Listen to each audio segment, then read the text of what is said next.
Good afternoon. Hi everybody, welcome. We are live on Facebook. Okay, I'm just calling this up here, making sure that you guys can hear me and you guys can see me. Good afternoon. All right, so I was just live over on my own personal Facebook page. Just gonna wait for you guys to hop on here before I get yabbering too much. My dress is bunching up funny. Who's joining me? Who's hopping on? Let me know where you're watching from. Let me know who amongst you has been a guest at Rythmia. I would love to know who has been there, who is scheduled to come, who is hoping that they get to come very, very soon. We're hoping we get to welcome you guys again soon. People are slowly hopping on here. Awesome. So I'm coming to you live from my kitchen. Hey, Nicole. Nicole has been there. You've been there several times. So good to see you here, Nicole. Thank you for joining us. What is today? Sunday, June 28th. This is the last Sunday in the month of June, which means we are officially we are halfway through 2020. And I know that 2020 has been a difficult year for many of us. I know we came into this year like 2020 vision, feeling so good about it. And then we've hit this COVID bump in the road. But I do believe that we are all going to come out of this stronger and better than ever. Those of us that obviously have not been affected directly by the medicine, by the COVID. I'm calling it medicine. Interesting. I think the country and the world as a whole, the universe, it's going to come out stronger. It has done so much for humanity and proving our resilience in the crazy times. So I'm looking forward to the moment in time that we get to all band back together, gather at Rythmia, and to feel the potency of the medicine and all of the deep spiritual healing work that we do there. So that hopefully will be very, very soon, because I know that other parts of the world are slowly reopening,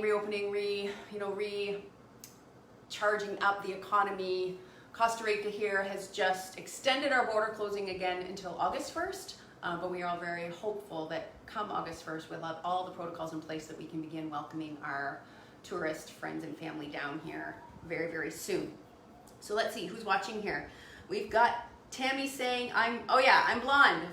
Didn't even mention it. I've done my hair again. So I decided to go back blonde. I rocked the blonde hair for most of my 20s and a lot of my teens. I dyed it about this color blonde. And I did a mohawk back in 2014, 2015, and then I thought I'd kick it again today. I was feeling like I needed some freshness, some quarantine fresh, so I've got my blonde mohawk rocking. I totally forgot about that until now. I've got Kevin saying it's almost 2 years ago since he was at Rythmia. Elias is saying from East Hampton, New York. You were there 2 years ago also. Wow. Virginia Hill is saying hello from Toronto. Linda says, hey Meg, I'm tuning in from Southern Utah. I've been to Rythmia twice. Yes, you have, Linda. Hoping to come back in February. Awesome. Tammy says, I hope to get there eventually. Madeline says, hello, I hope to come there in September. Yes. Marie saying hi from Montana. I love your new do. Terry Pearson, my mother, is joining us saying hello. Hello, Mom. Mom already saw my hair. We were on FaceTime earlier this morning doing our near daily check-in.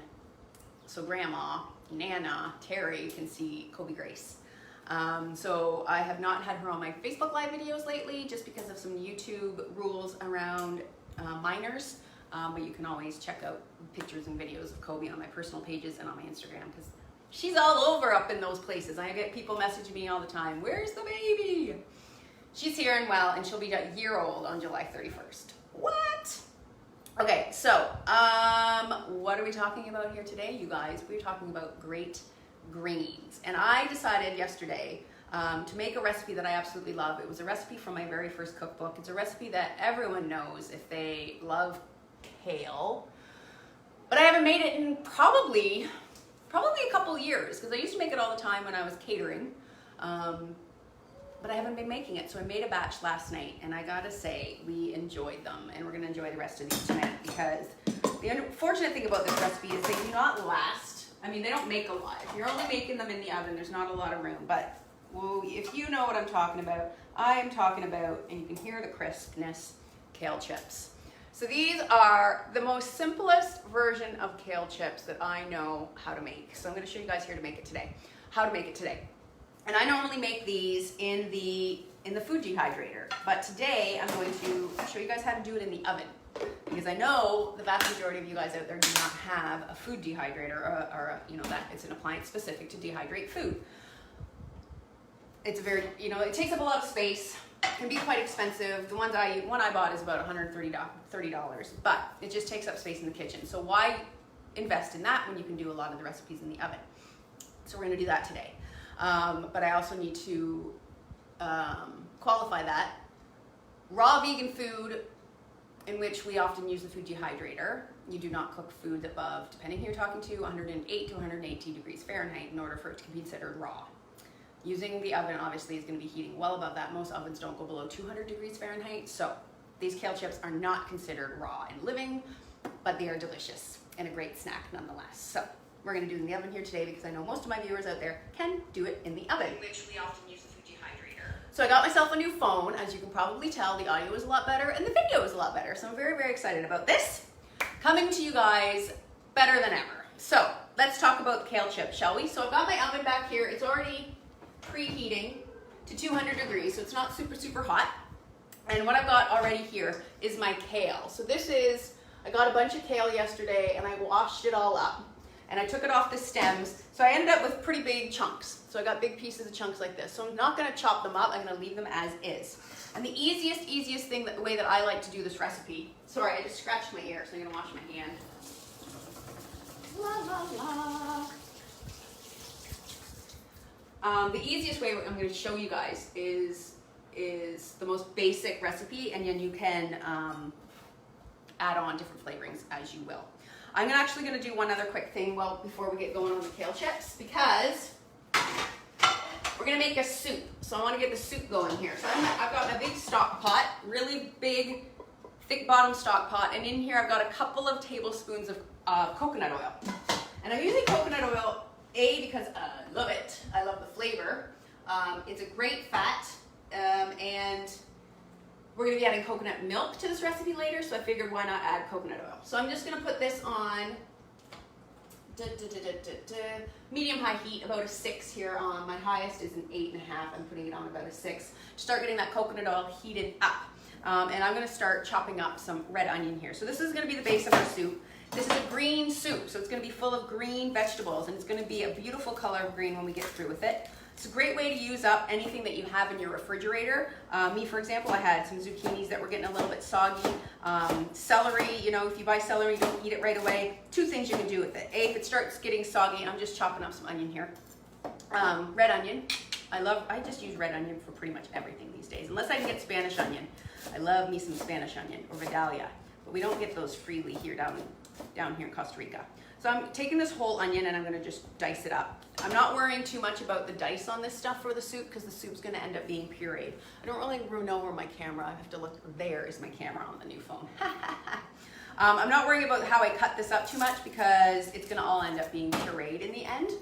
Hey Tammy, I love fridge soup. Yeah, fridge soup is the best. So this is, say you've got celery that's soggy. If you're doing celery juice or any of this stuff, and you're obviously gonna use up all your celery.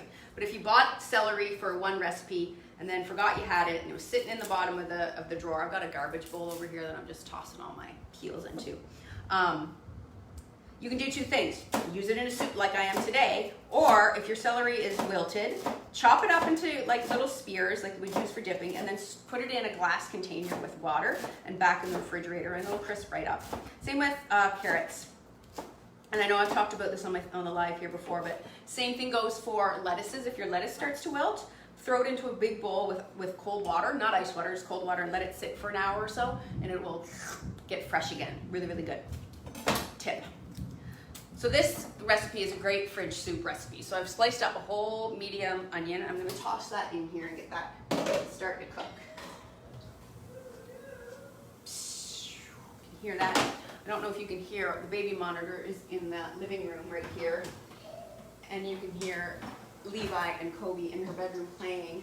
I'm just going to turn this up a bit. for the essence of time for making this live. Just getting the coconut oil all over my onion there. I'm gonna let that start cooking, and I'm gonna peel 2 cloves of garlic. So we're gonna be using that in this recipe also. Hey Andrew, good morning. Nice to see you live, joining me live from Australia. Hence why he's saying good morning. I'm actually not gonna do this yet, but I got my microplane handy, and that's how I'm gonna put my garlic in. And I've also got here some ginger, a big chunk of ginger, because I want this to be super gingery, because ginger and coconut milk is a match made in heaven. So I'm just gonna take the back of a spoon, backwards like that, against my garlic, my ginger, and just give it a rough peel. I'm not too concerned if a little bit of the ginger peel, sorry, did I call it garlic? My ginger peel gets into the recipe, because it's all gonna get pureed in the blender in the end, or with an immersion blender, so don't be too concerned about it, but if you just don't want. So using the back of the spoon is way easier than trying to peel this with a vegetable peeler, because it gets into all the little nooks and crannies. Look at that. So this big piece of ginger I've pretty much got all peeled just using the back of a spoon. Easy peasy. Oh, it smells so good. I'm gonna grab my ginger here, the peels, toss it into my garbage bowl, give my hands a little rinse, give my onions a stir. Oh, it smells so good. Is there anything better than the smell of just onion sauteing? Whether it's in butter, oil, coconut oil. So good. Okay, so from there I'm gonna add in a couple of spices. So for flavoring here, I'm gonna add a bit of cumin. That's a lot of cumin, a lot just came out, but whatever. And I'm gonna add in a bit of curry powder also, because curry and coconut are a match made in heaven. I'm gonna grind in some black pepper. I'm gonna add in a bit of pink Himalayan sea salt. I'm not gonna add too much, because I'm using a packaged stock here today, and I know that it has added salt. You have your own vegetable stock or bouillon or whatever you want to use, you can go ahead and use that, but I'm going to be using a prepackaged mushroom stock today, because that's what I happen to have in the pantry. So that onion is starting to cook up, looking really good. So you guys can't, there you go. So it's starting to brown up a little bit, become a little bit translucent. Hey Tammy, how you doing? Welcome. So we got coconut oil, red onion, curry, cumin, just the basics here. And then I'm gonna grab my 2 garlic cloves. So this is the soup that we're making. We're gonna make kale chips in a minute. We're working on the soup. So I'm taking my 2 garlic cloves, and I'm just using my microplane here. This just saves just chopping it. I don't like mincing garlic, so this is my lazy man's way. And then the end, I'm just letting drop it. Like I said, we're going to be pureeing this. If we weren't pureeing the soup, I would not have done that. But we're going to be pureeing it in the end, so I'm not too concerned about the big old chunk of garlic in there.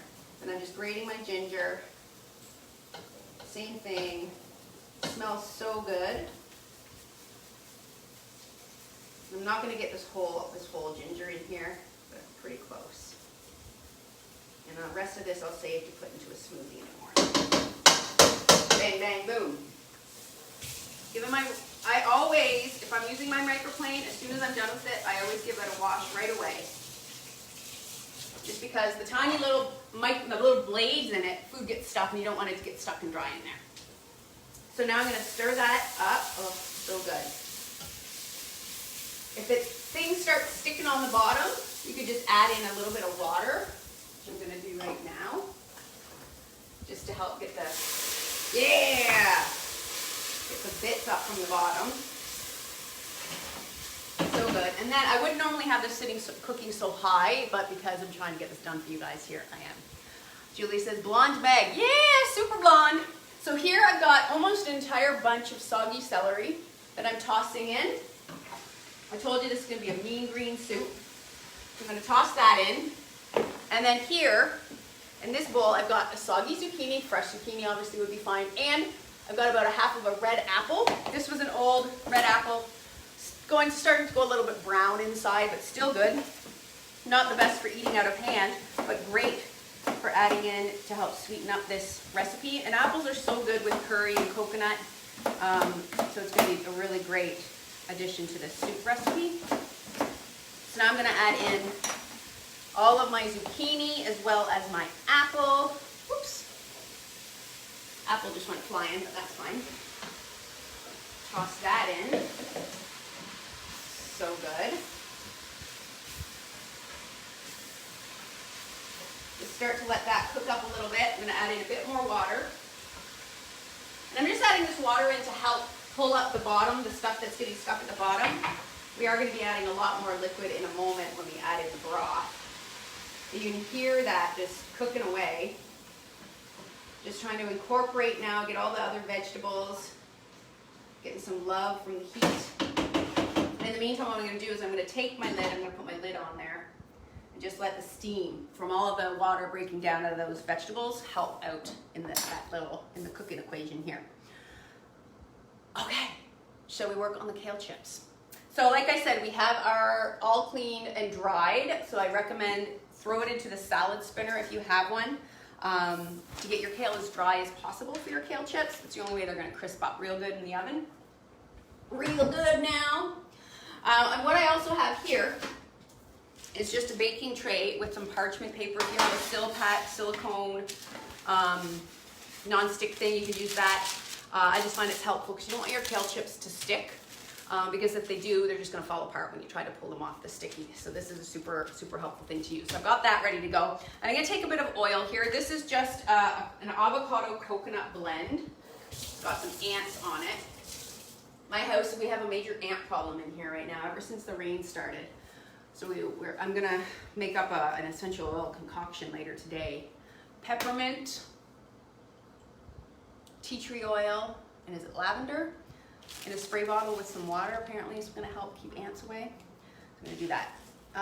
So I'm just going to spray my parchment with some of this oil. And then I'm going to add a bit more oil to my kale chips here.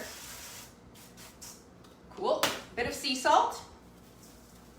These are salty chips, so they got to have some seasoning. Then I'm going to add in some nutritional yeast. You guys know that I talk about this all the time. It's a non-active yeast, very cheese-like in flavor. You can buy it at most grocery stores now and health food stores. And then I'm going to add in some hemp hearts. So these are hemp seeds from Manitoba, Canada. Great source of omega-3 fats, great little extra texture, good source of protein, fiber, all of that good stuff. And then I'm just going to massage it on here. I don't want to squeeze this. I'm not massaging like if I was making like a kale salad. I just want to get it all nicely coated. And then I'm going to put my pieces of kale onto my cookie sheet, leaving, I don't want them to be piled on top of each other because you need them to crisp up in one layer. So I'm placing them on here with a bit of intention. I could eat this whole tray in one sitting. Actually, we could probably put some more on here, but that's fine. I'm gonna get all of the goodness out of here, and then, yeah, if you're just tuning in, I have the oven preheated at 200 degrees Fahrenheit. I always like to add a little bit extra of my seasonings. Now what you can do is, and I have a recipe in my first cookbook, I think it's on my blog, you could make a mixture to coat the kale in a blender so that they're almost like a fully coated kale chip. Cashews, nutritional yeast, garlic powder, sea salt, some water, blend all that up together, throw in some hemp seeds, and then massage that on top of your kale chips, and they become super coated. It's really, really delicious. This is a really great basic recipe. So you can see I've got the nutritional yeast, some hemp, you can see some hemp parts on there. Then I'm gonna toss them into my oven. And they'll probably take 45 minutes. What I like to do is every 15 minutes or so, check them, turn the pan, and you're waiting for them to just start to wilt down, crisp up, dry out. The edges of the kale will darken up, they'll lose their green color, and then you'll know you are good to go. So, so good. And again, if you missed it, finished product looks like this. Crispy, delicious, oh so good. We're gonna have that on top, crumbled kale chips on top of our mean green soup. That's gonna be our dinner tonight around here. Woo! So this looks good. Everything is starting to wilt down a bit. I wish I could install a second camera in this for these videos above my countertop and above my stove, but you can see everything is cooking down real good. It smells so good. You can smell the ginger.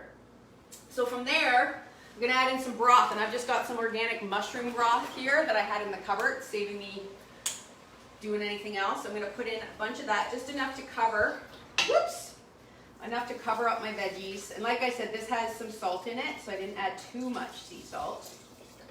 I'm gonna add this whole thing in. About 6 cups will be good. I'm just gonna add the whole thing in. Dun, dun, dun, dun, dun, dun, dun. Let that cook down a bit. Crank that up to high. And in the meantime, I've got a couple more ingredients here. So guys, do you guys have any recipes that you would like to see on my Facebook Lives? I'm always looking for ideas. Hey, Grace Marie. Was looking for ideas, inspiration. You know, I've been working slowly through a list of recipe requests from Rythmia guests and from viewers on here, but I've run out almost. So please, if there's anything you guys would like to see, any recipe you'd like to see made more healthy, more plant-based, any Kitchen 101 stuff that you'd like to know, post it in the comments here, send me a message. I'd really love to be able to be serving you guys more of what you guys want here. Okay, so a little bit of a lesson here on herbs. Name this herb.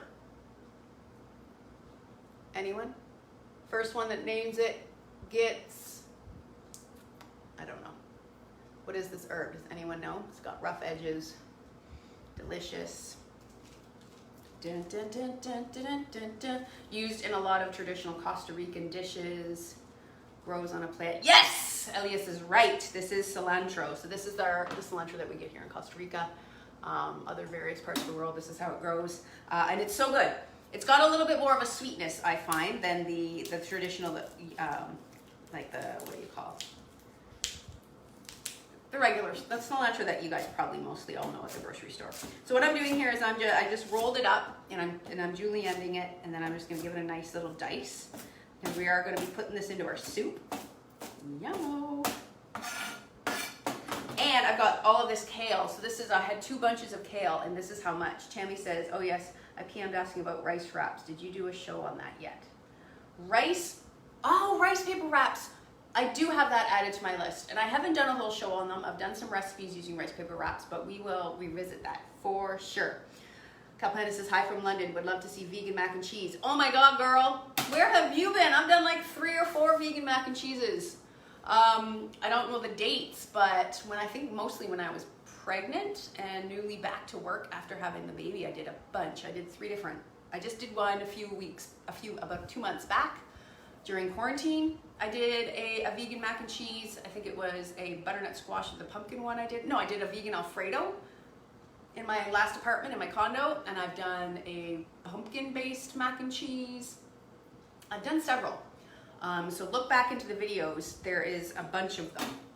And I'm going to be putting in one of the Alfredo one, I believe, is going to be in my newest cookbook that I'm working on right now called Food Fun with Meg, and it's all Facebook Live videos, Facebook Live recipes. All right, so this brought to a boil.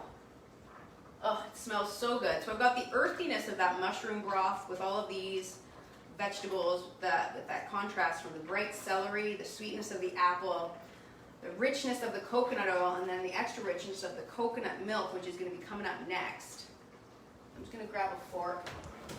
Ideally, I would cook this for a lot longer, but I am just trying to get this done up for you guys here today. So the apple is almost cooked through, so that's going to be enough for me today. So I'm going to dump in this kale. My mom had asked if I was going to be doing like a kale and bean soup, and I told her I was doing a kale soup, but not today. But if you didn't want to blend this up, you could throw in some beans, and that would be pretty good. So I've thrown in my kale. It's wilted almost on contact. I'm going to toss in this cilantro. You'll probably hear it. It's at a very rapid boil. Ideally, I would turn that down and let it simmer, but we're just going to keep on rocking for the Facebook world. Okay, and then I'm going to do one last thing here. I'm going to grab my... Elias says, I love the breakfast at Rythmia. Can you do some of your recipes for that, please? You know what? I think I've pretty much done all the recipes from Rythmia on this live. But for me, I remember, because I'm the one doing these. I've been doing these Facebooks for almost 3 years now. So it might be worth my while to go back and start repeating some of those handy recipes, like all of the breakfast stuff that we serve at Rythmia, because it's a lot of really easy recipes that would be helpful for people to have. especially if they're going back to work and things like that. Easy morning breakfast recipe, super helpful. Maybe I will do that. I think that's a great idea. So I've got a whole can of full-fat coconut milk. This is a non-dairy alternative. It says non-GMO, gluten-free, unsweetened, full-fat coconut milk. So I've got that standing by. This is, I'm gonna turn the, what is that called? The burner off. And then I'm gonna take this off the heat. Woo! Maybe I will put it on this counter here. Take it right off. Then I'll add my coconut milk here, like so. Woo, hot. And then I'm gonna add in the juice of a lime. And this is just gonna help really brighten things up. Woo, the clouds just came in.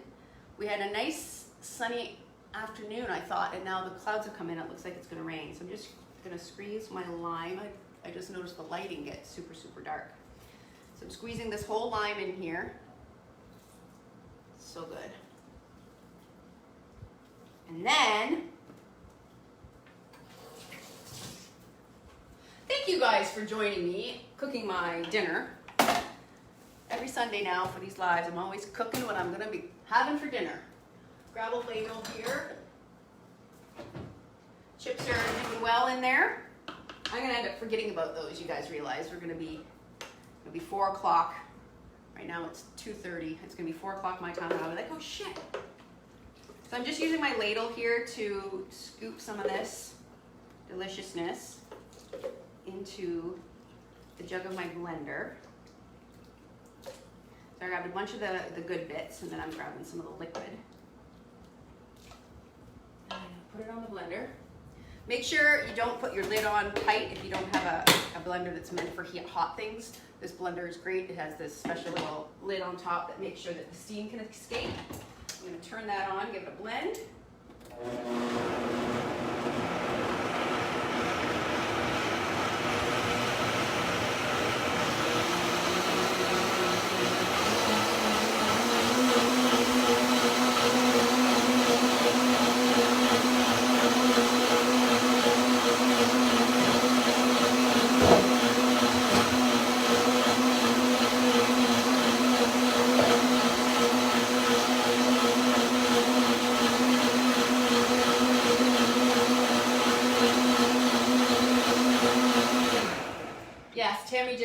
The rain is here just in time for the soup. Exactly. That's what I said to my mom this morning. I was like, making soup for rainy season because it's the rainy season here. And I keep forgetting, like, where I live is one climate. Where my mom lives and where a lot of you guys live, it's like the peak of summer and it's 30 degrees and sunny. Here, it's the start of the rainy season. The big rainy season will be September and October. It's when we get the most rain in all of Costa Rica. But it's starting. And we've been getting rain almost, pretty much every single day since, for about a month. Rest in here. And I'm not filling the blender jar up all the way, you'll notice, just because with all the heat and stuff, I don't want to be risking it going over. Put my lid on. I'm going to show you the finished product because we're going to zhuzh it up a bit.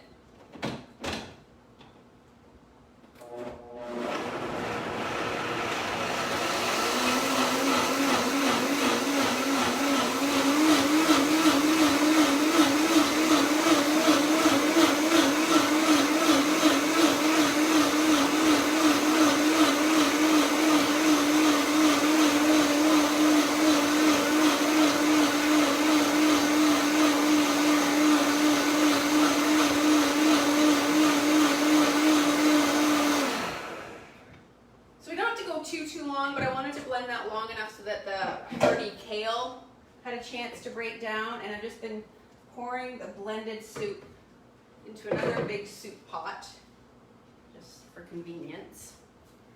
A bada boom, bada bing. Then I've got a nice bowl here. I'm going to put a bit of soup just down in the middle, and we're going to make this look pretty. And you guys might not be able to see it because of the angle. I'll make it work. We'll make it work. Now I'm just cleaning up the side of my plate, as chefs do. And then there's a few things that would be really, really good in here. Adding in some sort of crouton would be really great. But what we're gonna add in today is some cooked lentils. So these are just some cooked green lentils. I'm gonna put a pile in the middle here.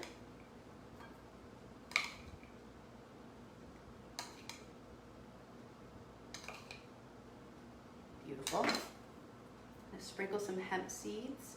Some basil oil would be really good. Some fresh basil would be really good in this soup. And then here I've just got some sliced Kalamata olives. I'm gonna toss those in. Wow, it just got super dark. Some Kalamata olives in here. And then some kale chip. Just a beautiful piece of kale chip in there.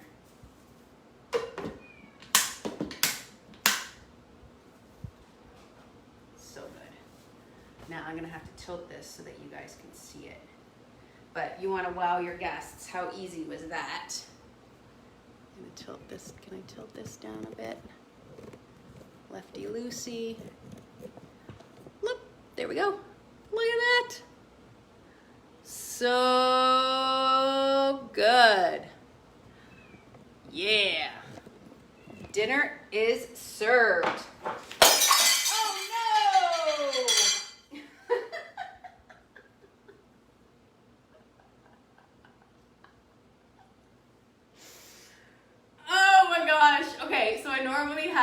My table, my glass table butt right up against my kitchen counter here, and I have it moved out today, and for some reason I didn't connect because clear table is see-through, so I was like putting that bowl down on the see-through table, but it fell because the table was not there. You okay? Yes. Don't step on it. So I'm going to end it there so I can clean up my shattered plate and replate another bowl of soup so that I can take a picture and post it in the comments. I wish you guys a beautiful Sunday. Please tune in next week. Baby's crying, soup's all over the floor, glass is shattered. I'm checking out. Mwah. Have a beautiful rest of your weekend, you guys. See you next time.